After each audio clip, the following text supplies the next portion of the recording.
What type of energy does the sun produce?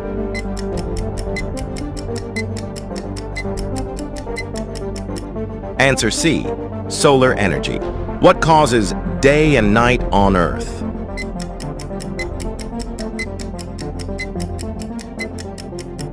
Answer C, Earth's rotation. Which planet has the most gravity?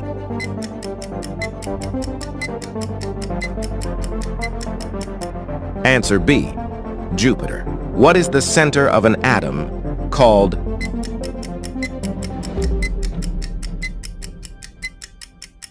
Answer B, nucleus. What is the unit of the force?